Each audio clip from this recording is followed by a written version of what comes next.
Austin Shakespeare Company's latest production reimagines a classic in a bold way. So here to talk about Macbeth, it's Mark and Helen. Good morning, you all. How are you? Good morning. Doing very well. Thank you for having us. I'm excited to have you all here. And here's what I think is really neat, is this is a Shakespeare classic that obviously a lot of us know and love, but you guys are really putting this kind of brand new contemporary spin on it. So tell me what that's all about. Sure. Well, we have decided to set it in Africa. I was inspired by Ibrahim Traore. He's the interim president of Burkina Faso, a West African country.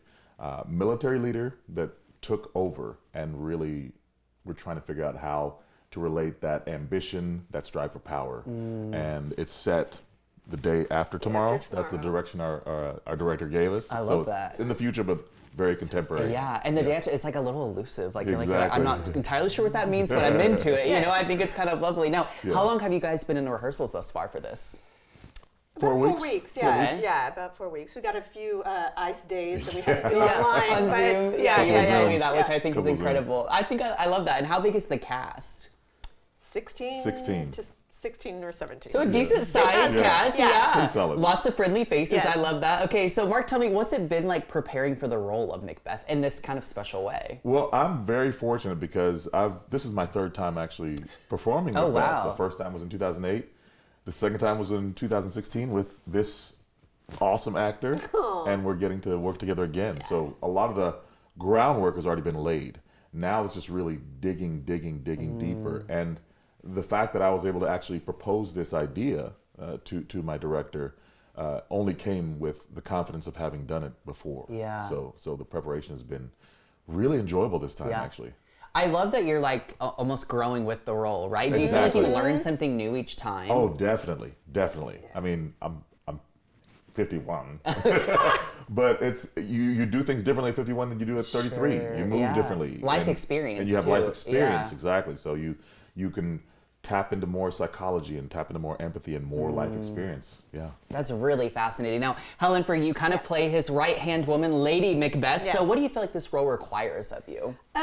Well, you know, you're supposed to sort of sympathize with the character Sure. or empathize with the character, which is hard because she does such horrible things. But I mean, there is the sort of animating thing at the beginning of just a weirdly, it's weird to say this, but a loving couple. One of Shakespeare's love. actually Interesting. most Deep love. in love couples Yeah. are Macbeth and Lady Macbeth. And so that's sort of the kickoff. And then I think it's about balancing, you know, the insane ambition with the sense of losing yourself and losing the person you like. Your main person is slipping out of your fingers. Interesting. Okay, apart from, you know, the horrible things that she does, Yeah. is there anything in particular that maybe you feel like you're going to take away from getting to play her?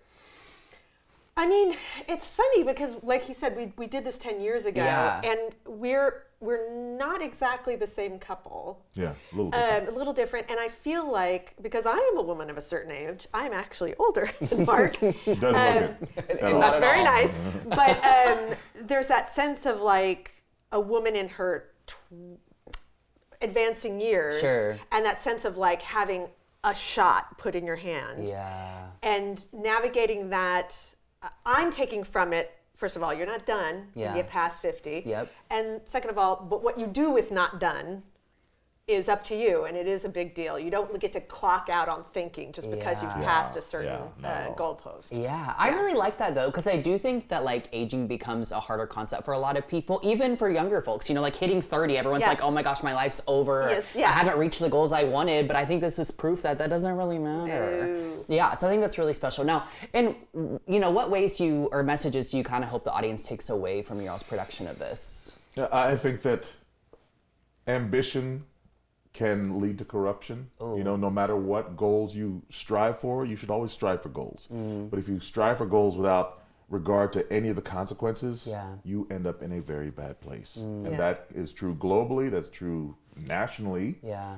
true locally and true In your personally family, in yeah. your family. You can't accept a little bit of poison. Yeah. Like a little bit of poison in the milk still makes the entire glass not drinkable. Exactly. Oh, and Yeah. that's life lessons with Helen. Yes, that's it. No, but I love that. I think that's really important and vital for a lot of us to remember. So, with that, then, in what ways do you feel like maybe this story and this kind of take on it is relevant in today's world, maybe even in your all's lives? Well, I mean, it's pretty much that. It's that sense of like, well, it's funny because we're really, and understandably, there are witches in this. There's a lot of like weighing good and evil. And the selling point is like the sort of dark elements of Macbeth. But there's also the light of good. Like there's a very strong faction that immediately is sort of like, they're sort of getting the lay of the land. And as soon as they risk a lot to sort of draw a line and say, no, we need to be better people than this. Our country can't keep crying this way. Yeah. So, And I'll just add that choices, the choices you make, Yes. Yeah. because this story is very much based in fate and the fates that he's told, and whether those fates would have happened anyway, or whether he and his wife make choices that put them in a worse position. Yeah. So. yeah. Okay, I have another question that I just thought of, which is, what do you think Shakespeare would think of this reimagination of it? I think he'd love it. Yeah. I think he'd love it. Yeah. I think people hold Shakespeare to such a high level, but he was writing for the time. He was writing for the groundlings, the people at the base of the theater. Yeah. So I think you would enjoy, because he took ideas from other people as well. Yeah. And reimagined them. He took Greek and Roman mythology as well and reimagined them. So I think he'd really enjoy it. Yeah. Well, and it goes back to the simple saying of like art is meant to be interpreted, right? So it's Exactly. like this is the interpretation of it. How long does this show run?